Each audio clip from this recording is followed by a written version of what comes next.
Qu'est-ce qui se passe avec Scrap Mécanique?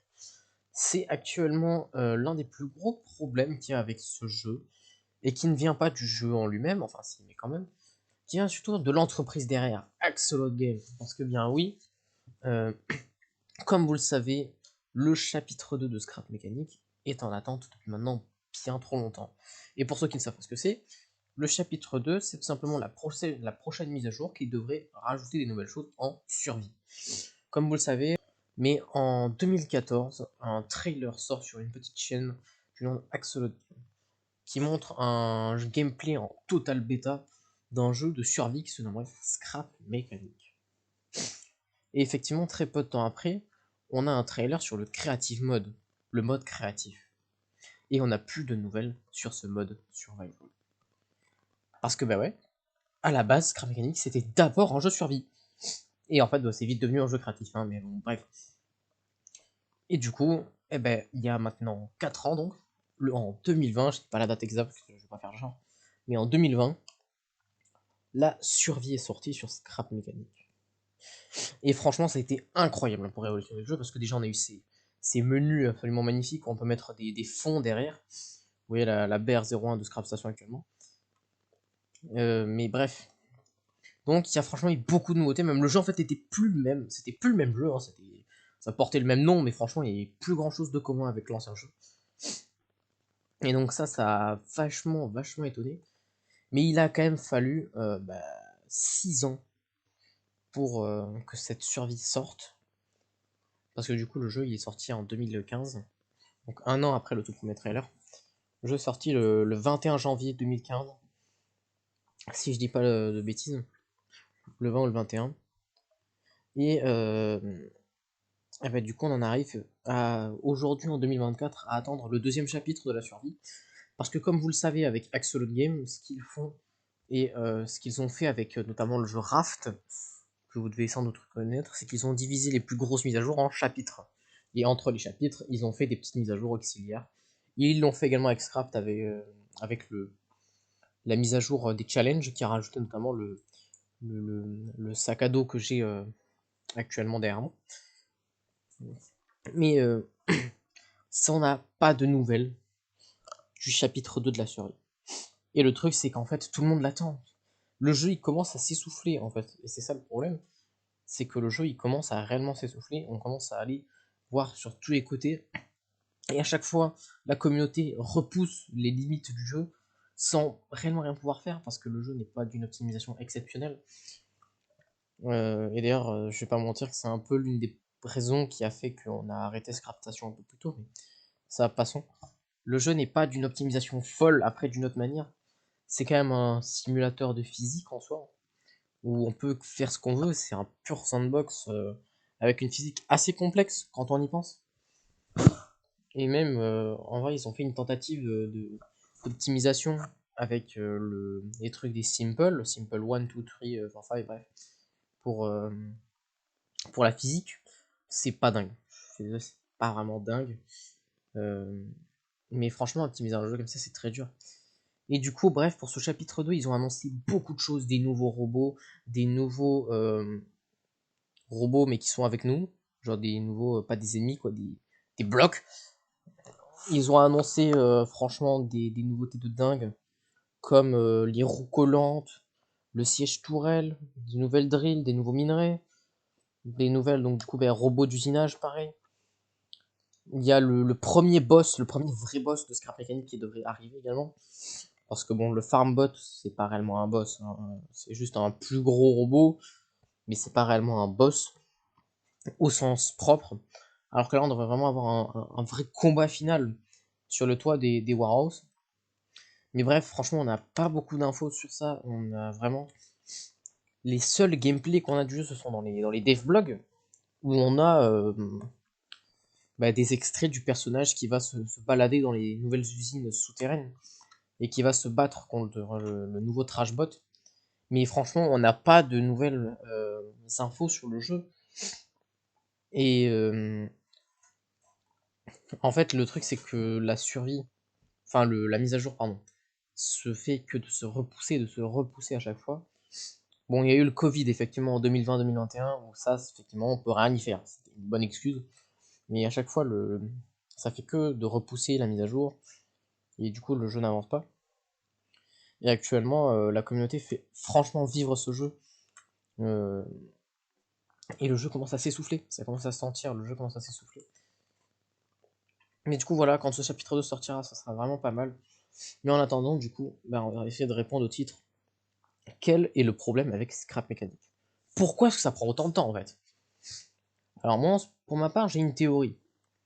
Il y a effectivement un truc avec certains jeux, c'est que quand la communauté place beaucoup de hype sur une mise à jour parce qu'elle prend du temps, et ben quand la communauté après place une hype, en fait, les devs, eux, ils le voient qu'il y a de la hype dessus, c'est normal. Du coup, les devs sont obligés de rajouter du contenu pour être aux attentes de la communauté, en fait. Sauf que du coup, la communauté, vu que ça prend plus de temps, elle prend encore plus de hype.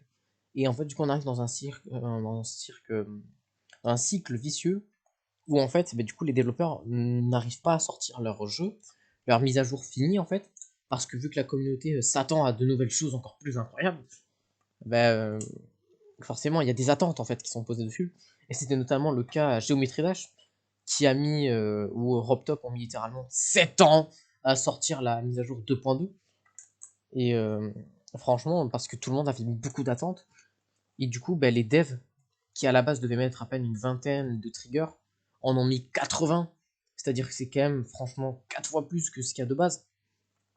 Donc ça montre que quand même la communauté peut avoir une vraie action sur le développement d'un jeu vidéo.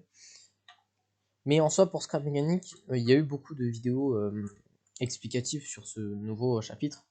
Mais il n'y a pas réellement plus de hype qui a été mise autour. Tout le monde est très excité par cette idée. Mais en fait, vu que les devs nous montrent ce qu'ils font, ben en fait on sait à quoi s'attendre. Donc en soi cette théorie n'est pas forcément vraie, même si ça peut jouer, effectivement il y a beaucoup de hype sur une nouvelle mise à jour, etc. C'est normal. Quand le jeu marche, c'est normal qu'il y ait de la hype dessus. Pour moi l'une des premières théories ce serait ça. Ensuite l'une des deuxièmes théories, c'est pas forcément les mises à jour en elles-mêmes, mais c'est que le fait que Scrap Mechanic est un jeu d'une complexité folle. Je pense qu'à développer, ça doit vraiment être quelque chose de très dur, comme tous les jeux vidéo en fait, hein. Mais Scrap Mechanic entre dans une catégorie de jeu où effectivement il faut entretenir la physique, faire en sorte qu'elle ne devienne pas obsolète. C'est-à-dire que bah, ils peuvent pas se permettre de changer la physique parce que sinon tout ce qui a été fait sur Scrap Mechanic ne fonctionnera plus normalement. Et en soi, même ce qu'ils ont fait eux ne fonctionnera plus normalement. Mais quand même, ils doivent optimiser le jeu pour pouvoir justement faire suivre les nouveautés à l'ancienne harmonie du jeu, si je peux dire. Et donc en fait, je pense que c'est ça le plus gros problème avec Scrap Mechanic, c'est l'optimisation. Parce que franchement, le jeu devient très vite laggy. Mais vraiment. Genre la BR01 que vous avez en fond actuellement, si je la fais spawn en qualité de physique advanced, on passe de 120 FPS à 10. La complexité de la physique est totale. Et donc en fait, implémenter des nouvelles choses à un format qui marchait déjà bien, mais en fait, il faut directement tout adapter en fait. Parce que forcément, il y a d'autres trucs qui entrent en cohésion, et forcément, il faut prévoir quand même les actions aussi que vont faire les joueurs avec ces robots, etc. Surtout que les robots, ils ont leur propre mécanique, leur modèle 3D, ils ont leur relation avec la physique. Donc voilà, pour moi, en fait, c'est ça, c'est finalement pas la mise à jour en elle-même, parce que la mise à jour, elle est prête, mais c'est la relation qu'il faut mettre entre l'ancien jeu et la mise à jour et les nouveautés qu'elles vont apporter. Parce qu'également, il faut penser à un truc, vu que le sol va être creusable, soit toutes les anciennes maps en survival seront corrompues, ne fonctionneront plus, faut penser à ça, ou soit en fait, ben juste la conversion va se faire et ça peut donner des trucs bizarres comme ça peut ne rien faire. Faut penser à ça également, c'est qu'ils changent littéralement l'un des modes de jeu les plus joués dans Scrap. Parce qu'en fait, même le mode créatif va changer avec. Parce que du coup, je pense qu'il y aura des tuiles dans le mode créatif qu'on pourra creuser en fait. Donc si c'est ça, c'est incroyable. Mais d'ailleurs, ça me permet de rebondir sur autre chose. Je sais pas si vous le saviez, mais du coup, en créatif, les maps sont faites par tuiles, mais en survie, elles le sont aussi. Les maps survie sont des tuiles générées aléatoirement. Donc du coup, changer ces tuiles impliquerait littéralement changer les formes des maps survival en fait. Donc bah, c'est extrêmement complexe, c'est extrêmement long, c'est extrêmement dur. Mais je pense que du coup pour moi l'une des plus grosses raisons de pourquoi est-ce que le développement prend tant de temps, c'est vraiment la relation qu'il y a entre l'ancien scrap mécanique et celui qui arrivera après. Cependant quand même on peut faire un petit tour sur les 2-3 nouveautés qui sont arrivées, pour franchement dire que quand ça va sortir, ce sera exceptionnel. Déjà, ça devait sortir avant cet été, donc l'été 2024, et finalement, ben, on l'attend. La théorie visait à dire que ça sortirait vers septembre-octobre, mais la mise à jour n'est toujours pas là. Maintenant, il faut espérer 2025.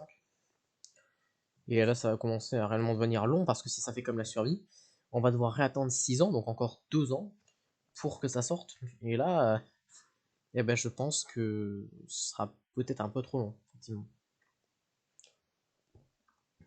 Mais bref, voilà, je devais en parler de Axolot Game, en fait, et des problèmes que ça génère actuellement. Parce qu'en soi, bah, la communauté, elle commence à se patienter aussi, et à s'impatienter. Et j'en fais partie, je vais pas mentir que moi, franchement, j'ai tellement hâte que cette mise à jour sorte. Et avec les roues qui peuvent coller au mur, etc. Franchement, c'est quelque chose que j'attends énormément, et surtout que bah, vu qu'ils nous donnent des petits instants de gameplay, ça donne encore plus envie, parce que du coup, t'as envie de faire les mêmes choses qu'eux, donc c'est voilà, c'est assez particulier. Mais du coup, voilà, j'espère que cette petite vidéo, un peu hors du temps, hors du contexte, vous a plu. J'espère que ça a pu apporter des réponses pour certains, et j'espère que j'ai pas non plus trop dit de conneries pour ceux qui connaissent.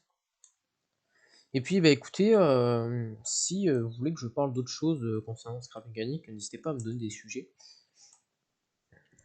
Et puis voilà, bah écoutez, c'était MRFull qui vous a parlé de Axolot Game et du chapitre 2 de Scrap Mécanique. A plus!